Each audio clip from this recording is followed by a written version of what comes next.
मेरी बहन मेरे साथ जोर जबरदस्ती करके मुझे जीजू के पास सुला कर और वो खुद पूरी रात घर से बाहर रहती थी। अचानक एक रात को जब मेरे जीजू को पता लगा कि मैं उनकी पत्नी नहीं बल्कि उनकी साली हूँ, तो फिर जो जीजू ने मेरे साथ किया, जिसे मैं तो हैरान ही रह गई। एक रात में बिल्कुल गहरी नींद में सो रही थी कि तभी अचानक मुझे लगा कि कोई मुझे उठा रहा है। जब मैं अपनी आंखें खोली तो मेरे सामने मेरी बहन थी। मैं तुरंत उठकर बैठ गई। इस वक्त वो मुझे क्यों जगाने आई है? कहीं जीजू को कुछ हुआ तो नहीं जो ये मुझे इतनी रात को जगाने आई है? तो फिर मैंने उससे पूछा, क्या हुआ, सब ठीक तो है ना? मेरी बहन शिवानी मुझसे 1 साल बड़ी थी। वो बहुत ही सुंदर थी। उसका रंग रूप तो ऐसा था कि कोई भी अपना दिल हार बैठे। मेरी बहन शिवानी के मुझ पर बहुत एहसान थे, क्योंकि जब बचपन में मेरे माता पिता गुजर गए थे तब उसी ने मुझे सहारा दिया था और अपने साथ रखा था। पर जब मैं उसे पूछी कि क्या बात है, कि तभी उसने मेरे मुंह पर अपना हाथ रख दिया और बोली, प्लीज चुप रहो। मुझे थोड़ी हैरानी हुई कि वो मुझे चुप क्यों करा रही है। फिर मैंने सोचा शायद जो खबर मैंने कल सुनी थी कि कुछ घरों में चोरियां हो रही हैं, शायद कुछ ऐसी ही बात हो, और हो ना हो इसीलिए वो मुझे चुप रहने का इशारा कर रही थी। मैंने इशारे में ही उससे पूछा कि क्या बात है। फिर उसने जो मुझसे कहा वो बात मेरी नींद उड़ाने के लिए ही काफी थी। मेरी बहन शिवानी ने मुझसे कहा मैं उसके रूम में जाकर जीजू के साथ उसकी जगह पर सो जाऊं। मैं बोली, तुम ऐसा क्यों चाहती हो, और भला मैं जीजू के साथ उसकी जगह पर कैसे सो सकती थी? पर उसने जिद पकड़ ली और मुझे बोली, प्लीज तुम सिर्फ 2 घंटे के लिए वहां सो जाओ। मैं जब आऊंगी तो मैं अपनी जगह पर सो जाऊंगी। ऐसे तुम्हारे जीजू को कुछ पता भी नहीं चलेगा। पर मुझे बहुत डर लग रहा था कि कहीं जीजू को पता चल गया तो वो बिना देरी किए हम दोनों बहनों को इस घर से बाहर निकाल देंगे। पर मेरी बहन शिवानी कहाँ मानने वाली थी। वो तो जिद किए हुई थी कि तो पहले से ही मुझ पर बहुत से एहसान थे, तो मैं भी क्या करती। उसके रूम में जाकर जीजू के साथ उसकी जगह पर सो गई। मेरी बहन सुबह होने के कुछ घंटे पहले आई। उसने मुझे उठाया और मुझे अपने रूम में जाने के लिए बोली। मैं वहां से उठी और अपने रूम में आ गई। पर मेरे दिमाग में सिर्फ एक ही ख्याल आ रहा था कि आखिर मेरी बहन ने मुझे वहां क्यों भेजा और वो इतनी रात को कहाँ गई थी। सुबह जब मैं नहा धोकर नाश्ता के लिए उठी तो मैंने देखा जीजू घर पर ही थे, पर उनकी हरकत से मुझे लग रहा था कि उन्हें कुछ भी पता नहीं चला है। जीजू को देखकर बस यही सोच रही थी कि कब जीजू जॉब पर जाएंगे तो मैं अपनी बहन से पूछूंगी कि वो ऐसा क्यों कर रही है। कुछ ही देर में जीजू नाश्ता करके अपने जॉब के लिए चले गए। तब फिर मैंने अपनी बहन से पूछा कि क्या बात है, बताओ मुझे, और तुम इतनी रात को मुझे जगाकर कहाँ गई थी। वो मेरी बात सुनकर रोने लगी और बोली, मैं कल रात को अपनी सहेली के साथ अस्पताल में थी। मुझे ये बात थोड़ा अजीब लगा, क्योंकि अगर वो अपनी सहेली के साथ अस्पताल गई थी तो इसमें तो कुछ गलत बात नहीं था। वो जीजू को भी बोलकर जा सकती थी। और यही बात जब मैंने अपनी बहन से कहा तो वो कहने लगी, तुम्हारे जीजू मेरी उस सहेली को जरा भी पसंद नहीं करते हैं, क्योंकि वो रूम लेकर अकेले रहती है और अभी उसकी शादी भी नहीं हुई है। इसीलिए उन्हें ऐसा लगता है कि जो लड़कियां अकेले रहती हैं वो बिगड़ी हुई होती हैं, लेकिन ऐसा कुछ भी नहीं है। मैंने कहा, अच्छा कोई बात नहीं, पर तुम्हारी दोस्त को क्या हुआ था कि इतनी रात को अस्पताल जाना पड़ा। तब फिर मेरी बहन शिवानी ने इस बात को टाल दिया और मुझे बोली, शुक्रिया बहन, तुमने मेरी रात को मदद की और मुझे बचा ली। मैंने भी सोचा चलो कोई बात नहीं, उसने अच्छा ही काम किया था अपनी दोस्त की मदद करके। पर 2 दिन बाद मेरी बहन फिर से मुझे रात में उठाने आई और फिर से वो मुझे अपने रूम में जाकर जीजू के साथ सोने के लिए बोली। मैंने उसे कहा, तुम फिर अपनी उसी दोस्त के साथ जा रही हो क्या? वो बोली, हाँ। मैंने उसे बहुत पूछने की कोशिश की कि वो किस अस्पताल में जा रही है और क्यों जा रही है, ताकि मुझे कुछ पता चल सके, लेकिन मेरी बहन शिवानी ने मुझे कुछ भी जवाब नहीं दिया और वो मुझे अपने रूम में भेजकर खुद घर से बाहर चली गई। पता नहीं क्यों मुझे ऐसा लग रहा था कि कुछ तो गलत हो रहा है।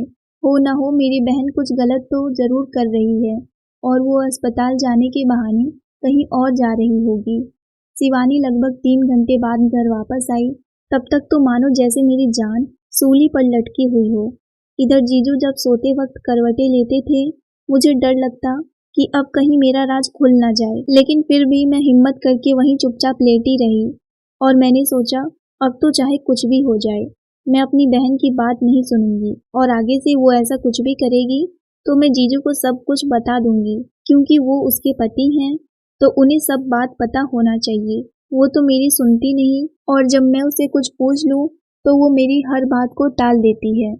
ऐसे ही दिन गुजरता रहा कि लगभग 5 दिन बाद फिर से मेरी बहन मेरे कमरे में आई और वो चाहती थी कि मैं उसके रूम में जाकर उसकी जगह सो जाऊं, पर मैंने उसे साफ साफ मना कर दिया। और तो और उसी धमकी भी दी कि मैं जीजू को सब कुछ बता दूंगी, पर उल्टा वो मुझे कहने लगी कि अगर तुमने उन्हें कुछ भी बताई तो मैं तुम्हें वापस यहाँ से भेज दूंगी और मैं तुम्हें यहाँ नहीं रखूंगी।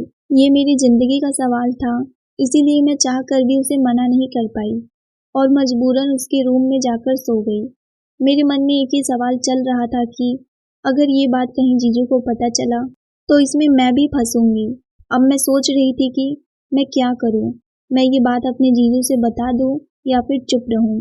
मैं चुपचाप उसके रूम में आके लेटी ही थी कि तभी जीजू ने मेरे साइड करवट ली। मैं तुरंत अपनी आंखें बंद कर ली ताकि उन्हें लगे कि मैं सो रही हूँ।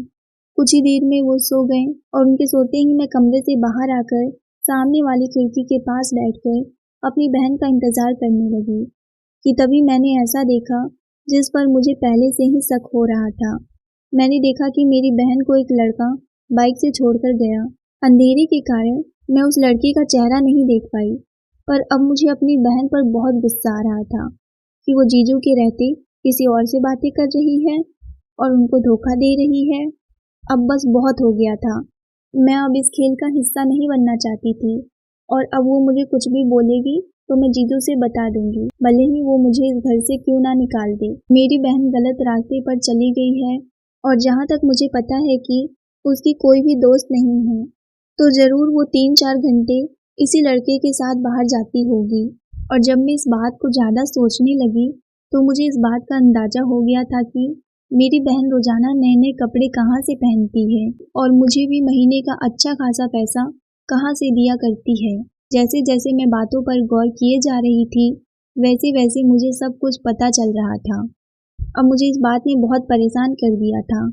तभी मैंने प्लान बनाया कि सबसे पहले मैं इस बात की सच्चाई सबके सामने लाऊंगी और फिर मैं उससे ये सवाल करूंगी कि वो किसके साथ जाती है और कहाँ जाती है। अगले रात फिर मेरी बहन मेरे सामने खड़ी थी, लेकिन आज उसके बोलने से पहले ही मैंने बोला ठीक है आप जाओ, मैं आपके रूम में आपकी जगह जाकर सो जाऊंगी। मेरी बहन को थोड़ा अजीब लगा कि आज मैं खुद ऐसा क्यों बोल रही हूँ, पर वो जल्दी में थी तो वो इस बात को नज़रअंदाज करके चली गई।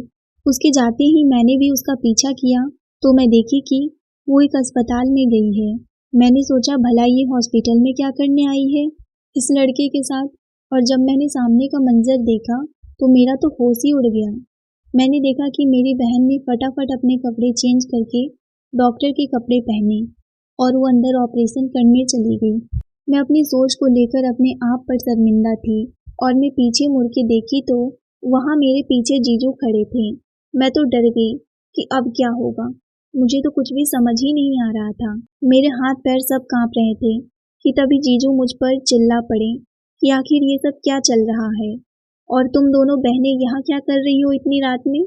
मैंने तुम्हारी बहन को कितनी बार कहा है कि वो ये नौकरी छोड़ दे, लेकिन वो है कि समझती ही नहीं है।